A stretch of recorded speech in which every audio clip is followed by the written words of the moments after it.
everybody, and welcome to our Thursday night Anamkara meditation program.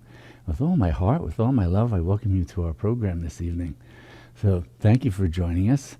And tonight is a program where we do the kind of a reading and contemplation. So we're going to be getting into that in a little bit. But we'll be starting, of course, with the opening mantras. And the opening mantras are making use of the power of the infinite in the sound form that comprises mantra, so that it serves as a vehicle for taking our consciousness really back to its source. The whole point of all yogas, all practices, is to know the infinite as our own self. And the power of mantra is particularly revered because it's seen as, in a sense, the infinite kind of reaching into this domain of the limited mind and the physical universe with this throb of its own self in sound form. And if we can enter that vehicle, it'll take us back to our true nature, right? And so we become absorbed in the chants, in the mantras, with the awareness of I am that throb of the infinite, because that's the truth. Everything about you is a throb of the infinite, right? Every cell, every atom in your body throbs with that energy, that power of consciousness, right? So even when Einstein saw that, well, all matter is energy, there's no such thing as anything concrete, it's energy with various patterns that take the form of seemingly solid existence. Not there. Even the physicists know that. It was the ancient traditions that not only is this all energy, all that energy throbs as consciousness. And it's really, Einstein's great protege, Sir David Bohm, he talked about that. And he was one of the great researchers in quantum physics. And he was the one who extended Einstein's work, saying not only is all matter energy, all energy is consciousness, right? So swinging around all the way back to what the ancient mystics have been saying for thousands of years. But to experience that, not as a concept, not as a philosophy, not as a scientific principle even, to experience that directly, we make use of these practices. And in making use of the practices, we're dissolving the illusion of being this solid, separate, suffering being to rejoin the infinitude of who we are. And with that, the boundless joy, the boundless compassion, the boundless wisdom, the boundless equanimity and strength. So that's why we do these practices. That's why we gather as satsang. This is the truth. You're the embodiment, you're the emanation of truth. So we keep the company of that in the highest level so that we come to know that fully and completely, every breath, every moment. So we'll begin with the opening mantras.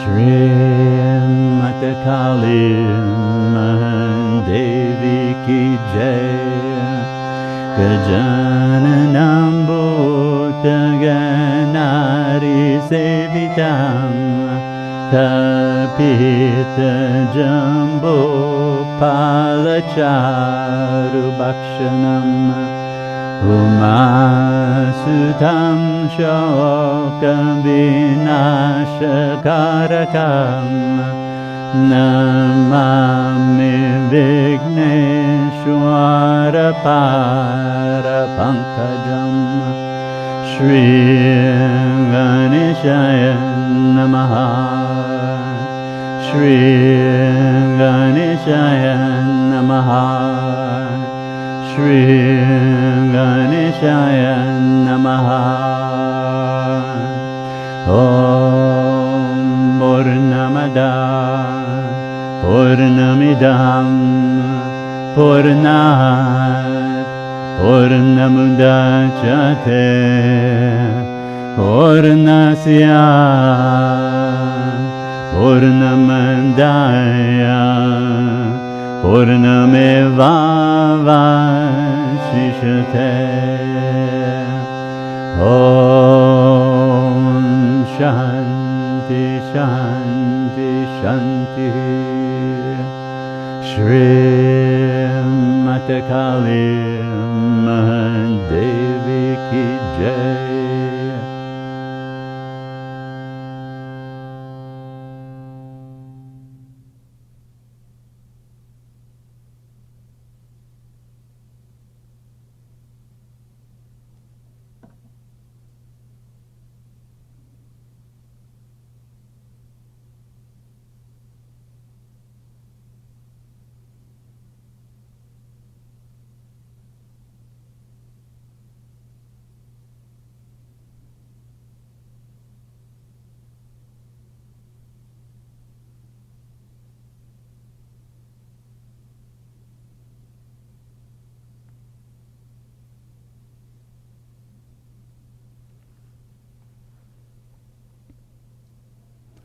And once again, with all my heart, I welcome you to our program this evening.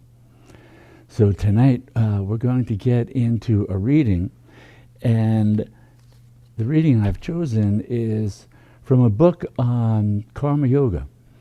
And it was written back in the late 1800s by one of Ramakrishna Paramahamsa's greatest disciples. His name is Swami Vivekananda. And many people have heard of him, known of him, because he was one of the people who was instrumental in bringing the teachings and practices of non-dual Vedanta, Advaita Vedanta, to the West. And he lived from 1863 to about 1902, and traveled and spoke at a World Congress of Religion, I think it was in 1883 or so, in the United States, and had such an impact as he shared these sublime teachings from the non-dual tradition of Advaita Vedanta.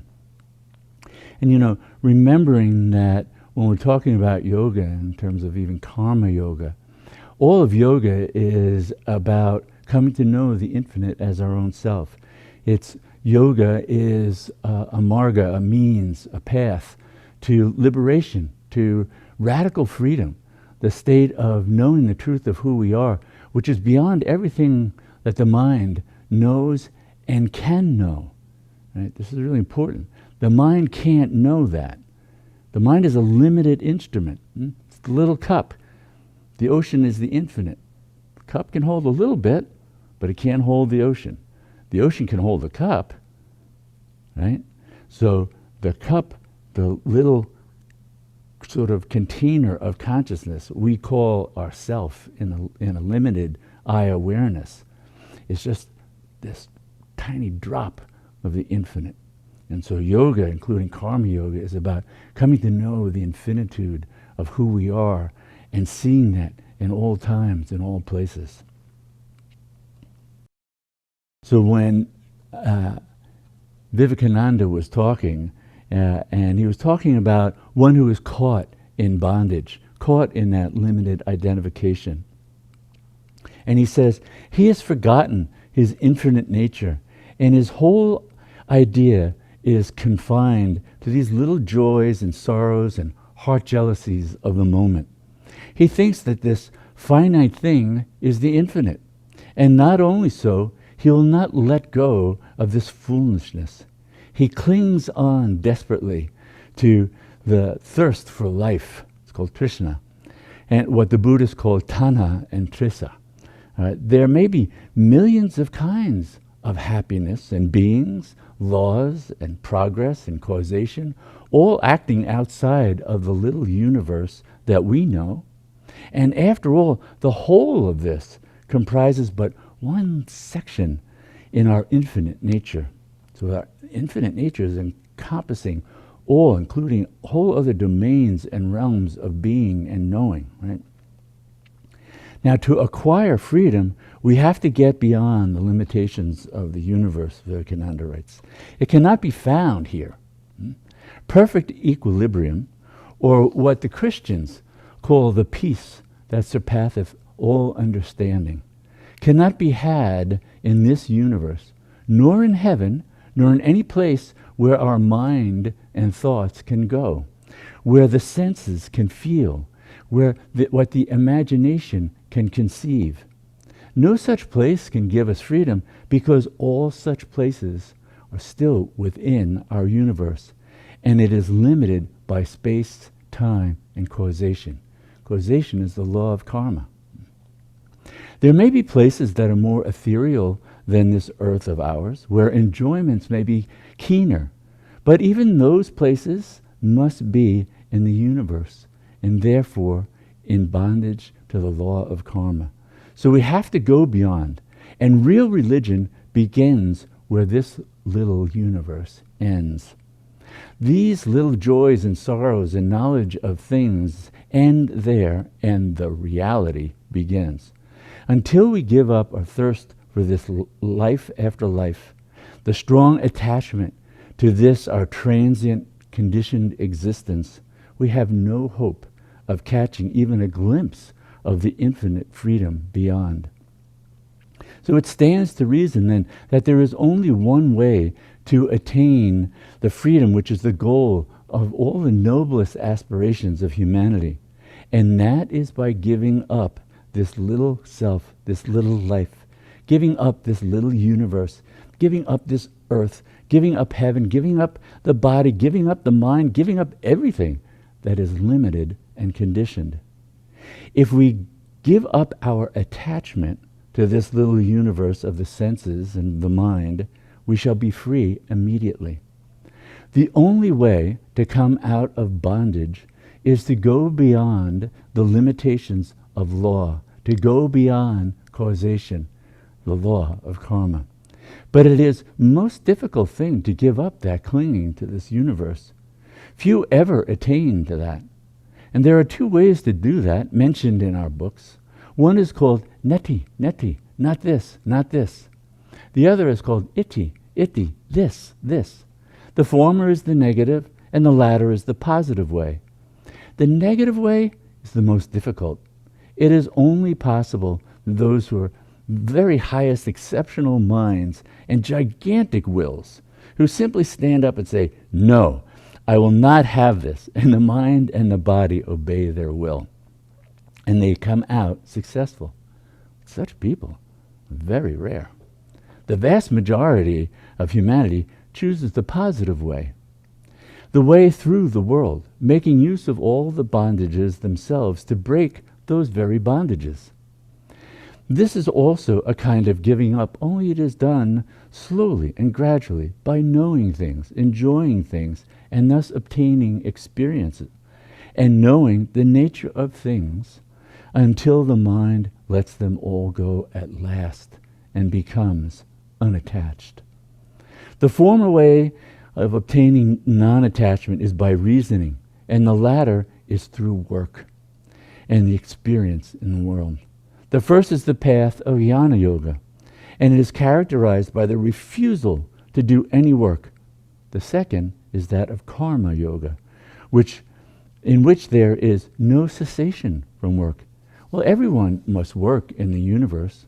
Only those who are perfectly satisfied with the infinite self, whose desires do not go beyond the self, whose mind never strays out of the self, to whom the self is all and all in all, only those do not work. Now, this is my aside. They may look like they're doing work, but what he's talking about is being in a state where that little I awareness no longer binds one. So it's that state of the witness.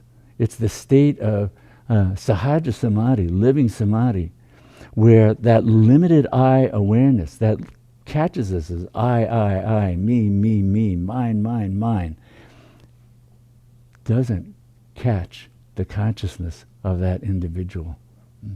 So what you see is the remainder of their karmas unfolding through their body and their life, but there's no little I home anymore binding them to that.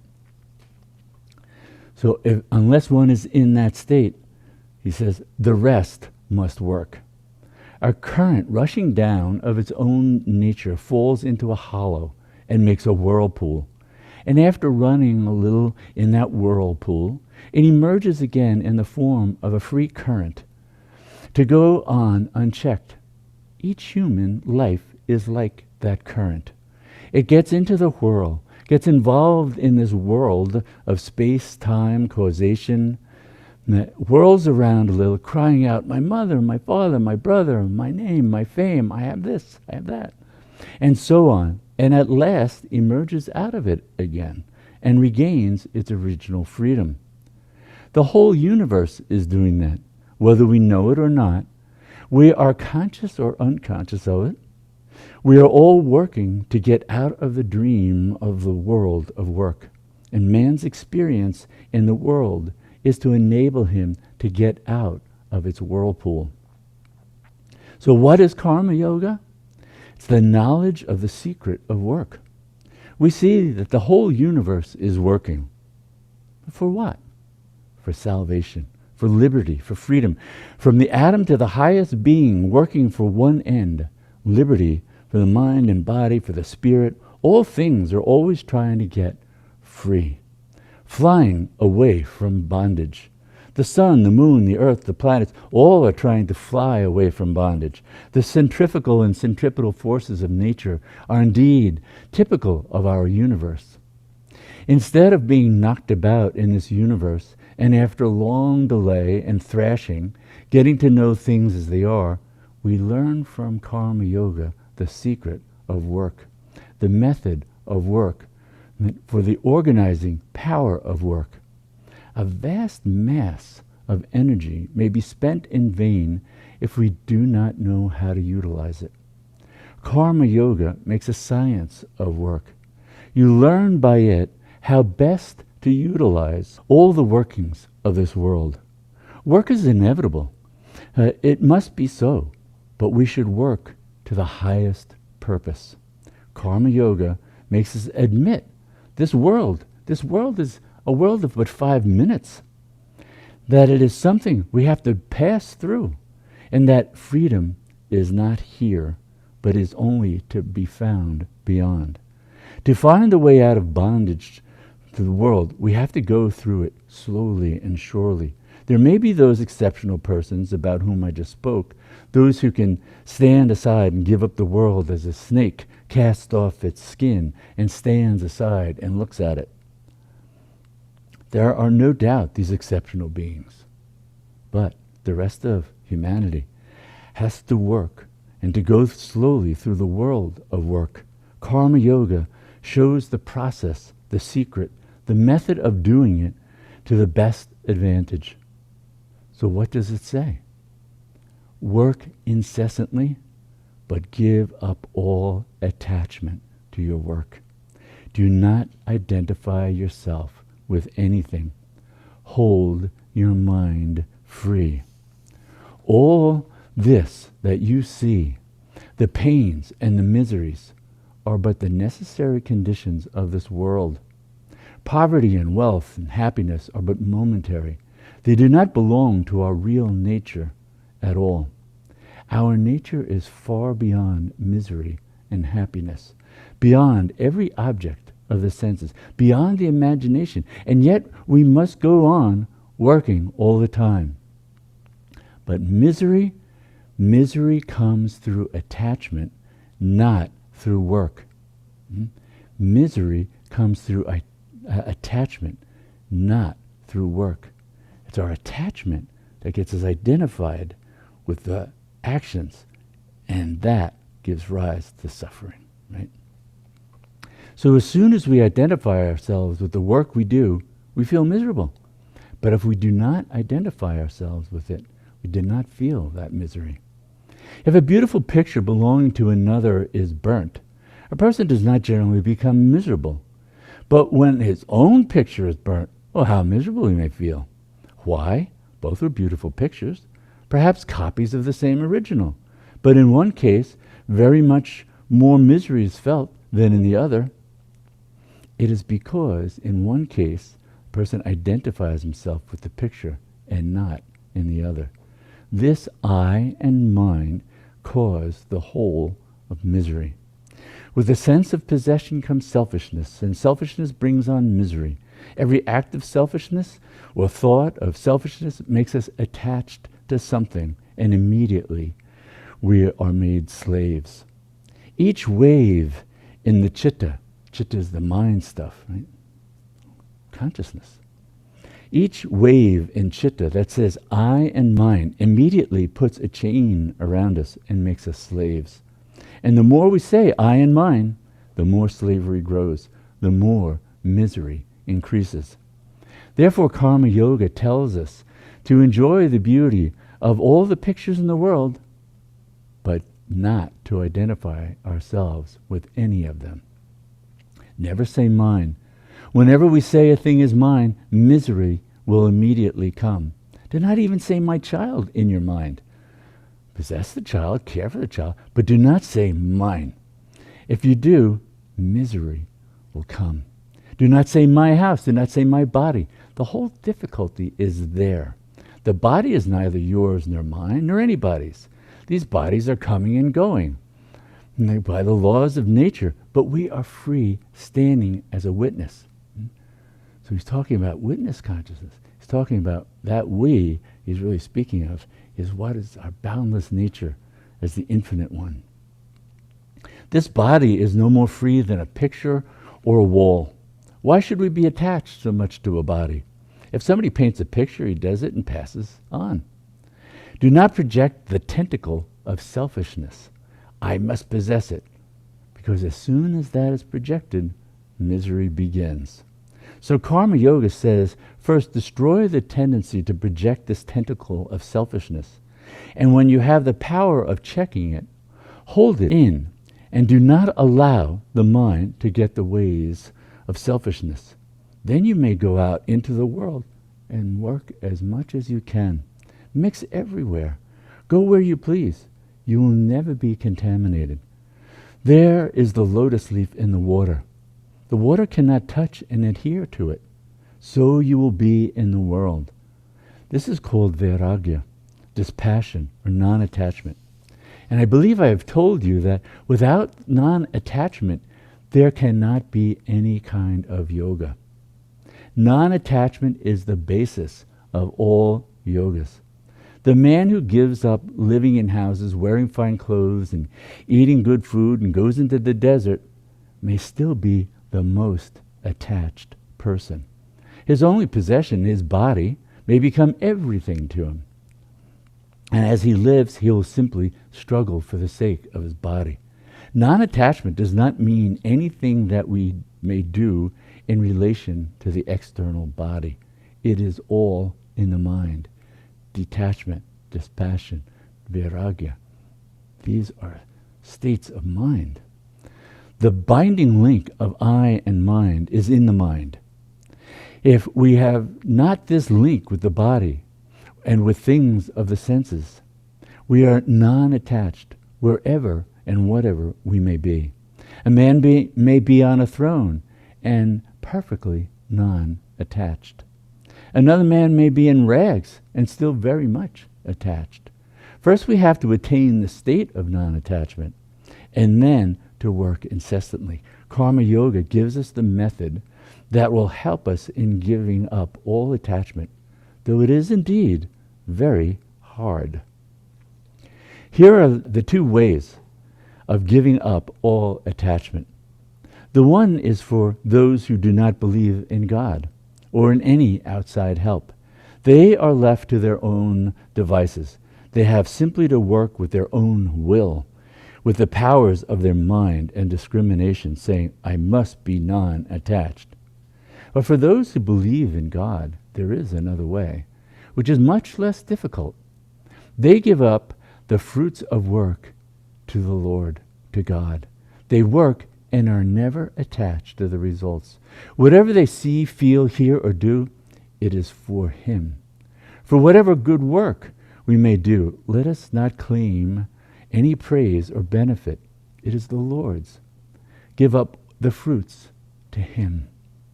Let us stand aside and think that we are only servants obeying our Lord and Master, and that every impulse for action comes from him in every moment. Whatever thou worshipest, whatever thou perceivest, whatever thou doest, give up all unto him and be at rest. Let us be at peace, perfect peace, with ourselves, and give up our whole body and mind and everything as an eternal sacrifice unto the Lord. Instead of the sacrifice of pouring oblations into fire, performing this one great sacrifice day and night, the sacrifice of your little self. In search of the wealth in this world, thou art the wealth I have found. I sacrifice myself unto thee. In search of someone to be loved, thou art the only one, beloved, I have found. I sacrifice myself unto thee, O Lord.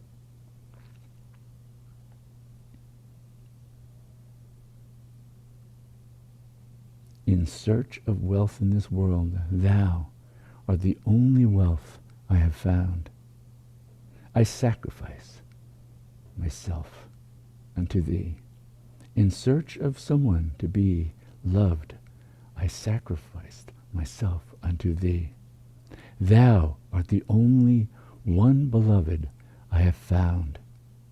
Let us repeat this day and night and say, nothing for me, no matter whether the thing is good or bad or indifferent. I do not care for it.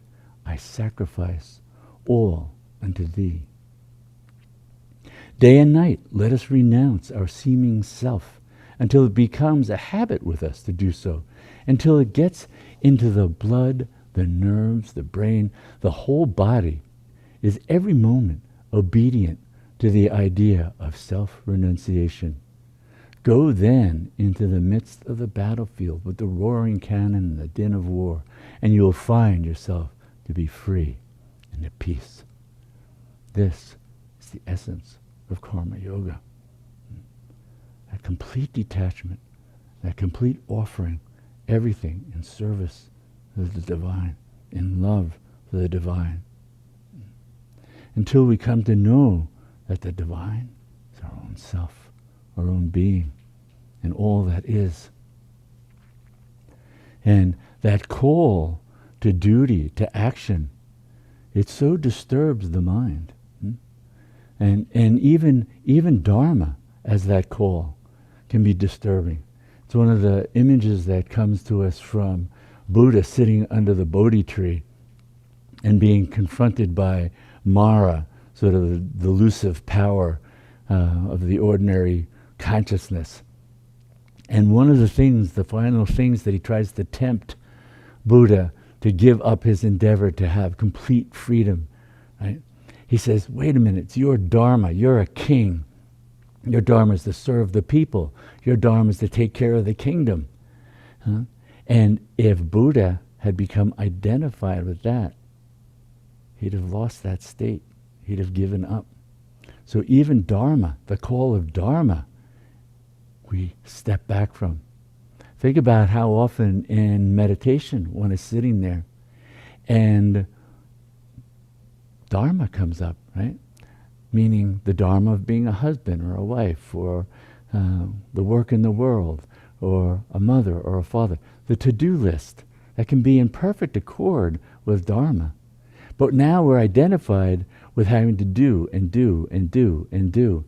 And we can't enter the stillness, the spaciousness, the boundless infinitude of being, because the call to action keeps grabbing the mind, because we're identified with those actions. We're attached to those identifications. We become that little actor on the little stage of the ordinary world. So that's why on all these different levels, the practices invite us, let it go, let it go, let it go.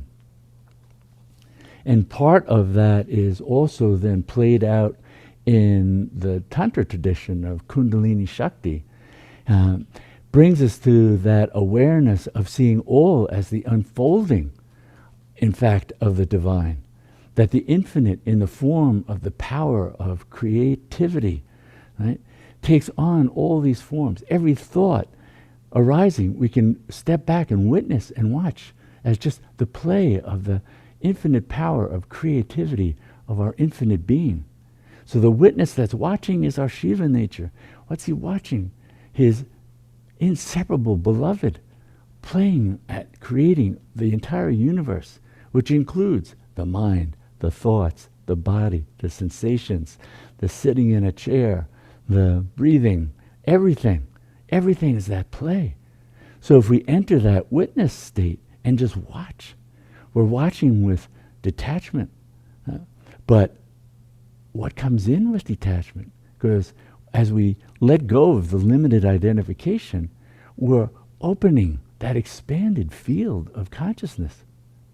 That's why entering that brings us to the boundless joy, the boundless wisdom, the boundless knowing, the boundless compassion. That's what that state of consciousness holds. The limited state of mind holds all the things we're familiar with, the momentary joys, the momentary pains, the everything about everyday life. That's in that limited I awareness. The infinite holds all of that and the instrument for knowing that, this mind and body, and all that's beyond, all that holds the entire universe like a speck in its being. Come to know that. So all yogas are aimed at coming to know that, to live that, to fully be present in that way in this world. That's what we're invited to know, to live, to breathe, to taste, to touch, everything. This play of the infinite, the gift of the divine, a gift to itself, the divine unfolding of all of creation. And then the infinite also delights in putting a veil over knowing, so they can have the delight of revelation and remembering. What do we remember? The fullness of our being. To forget that is to be dismembered from it. To remember it, to reclaim it, it's the wholeness of our being. That's what we come home to. And that's what the practices are all about. And so mantra is a throb of that awareness.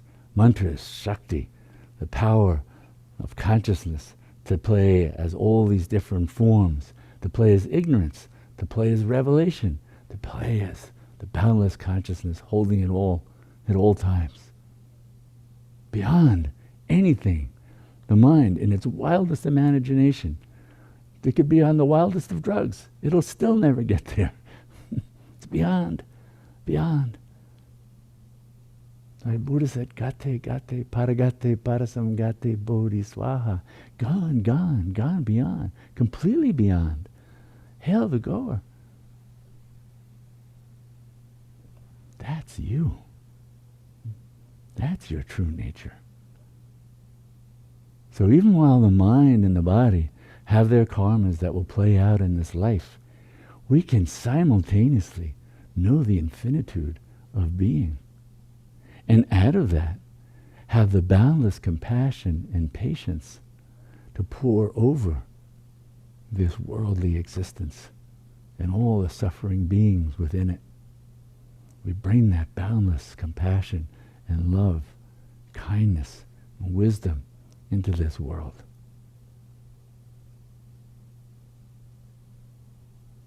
So now, to really give ourselves the opportunity to go into that, to dissolve into that, we're going to be chanting the great mantra, Om Namah Shivaya.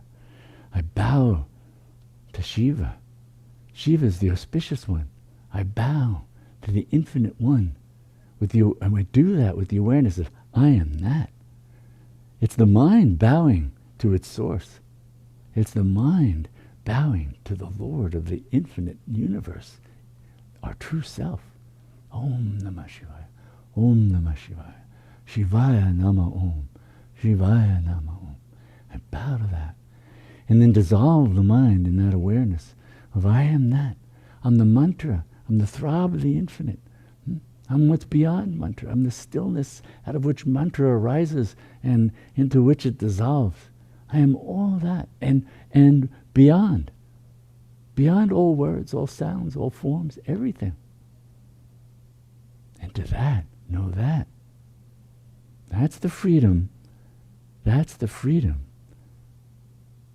that we're being drawn to. The self is drawing our consciousness back to itself. Bestowing that grace. They say, come home. Come home to the divine embrace. And from there, see, you've been held in that boundless, loving embrace. Always. Always. Even separation, even limitation, even attachment, as real as it seems to this poor mind, is but an illusion. Einstein said, reality is an illusion, albeit a persistent one, he said. So we enter the vehicle of mantra to dissolve that illusion, and then to be able to watch it as a play. So we'll chant, Om Namah Shivaya, Om Namah Shivaya, Shivaya Nama Om. We'll chant for a few minutes, and then rest in the stillness of meditation. The meditation is non-doing. Right? If the mind does something, and what's the doing of the mind? Thinking, attending to this or that, a sensation, a thought, a memory. That's the doing of the mind. The mind does something, we bring it back to mantra. But when all doing ceases, rest in that. Rest in that. That spaciousness of awareness is the subtle essence of mantra. Om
Shivaya Namo.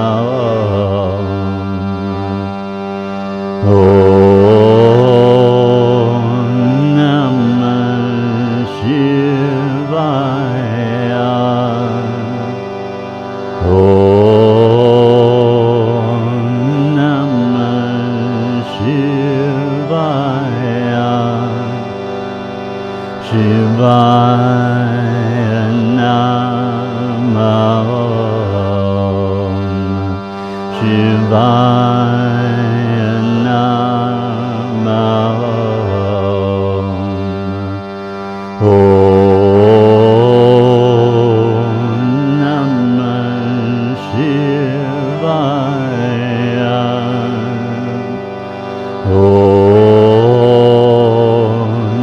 Namah Shivaya.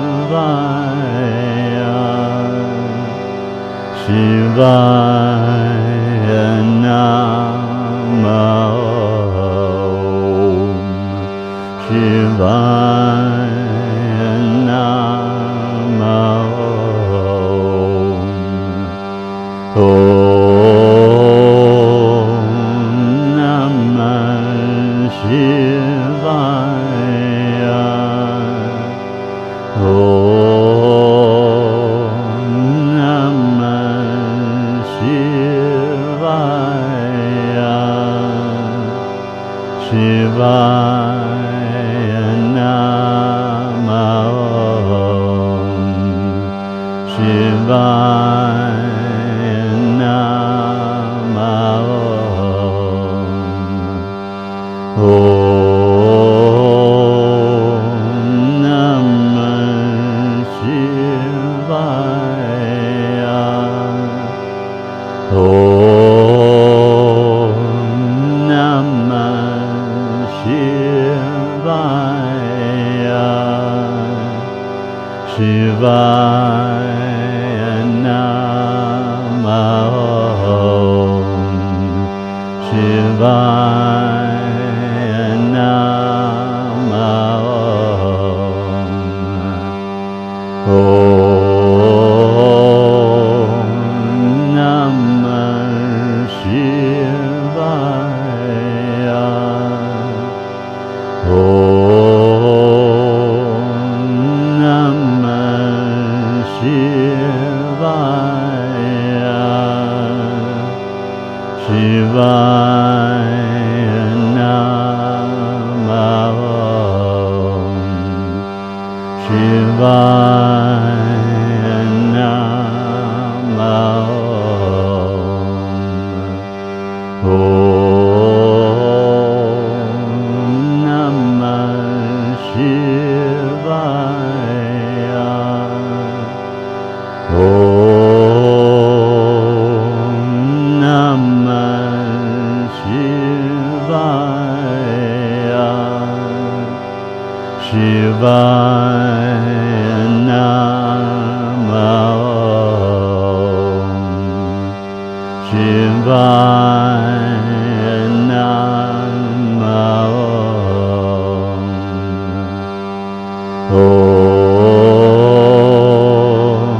Namah Shivaya. Om Namah Shivaya. Shivaya Namo. Shivaya Namo. Om Namah Shivaya.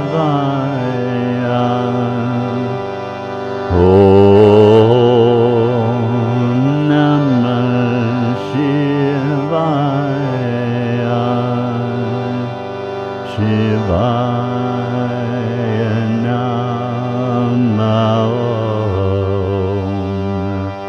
Shivaya Namo.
So we end with this prayer that may all our practices truly benefit everyone, and may all beings know complete freedom from suffering.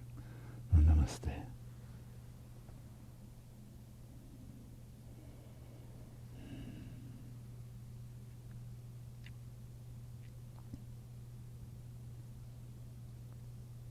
So detachment, dispassion, discrimination, viveka and vairagya, these are the foundations of all yogas.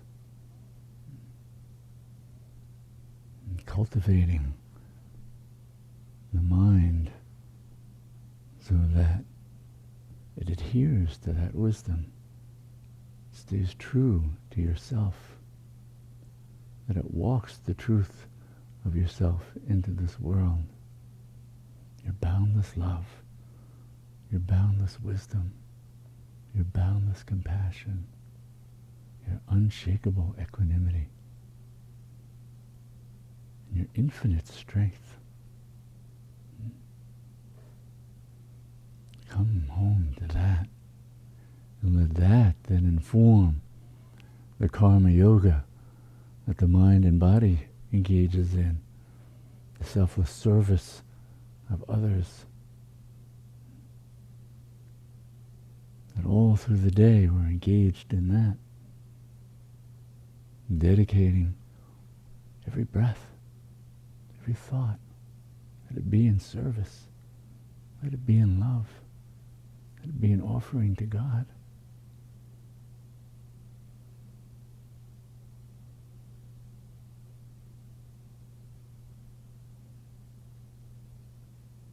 Poor mind, so often doesn't know what to do. So a boundless self says, here's a novel thing, don't do anything. Come to rest in just the simple awareness of I am. I am. Don't add anything. And the mind does. It does as an addition to that I am awareness. All its additions to that are about becoming limited, bound, caught in the net of suffering. I am happy, I am sad, I am a man, I am a woman, I have to do this, I can't do that. I wish everything that comes after I am opens that door. I can come to rest in that I am awareness, the boundlessness of being, and live from that.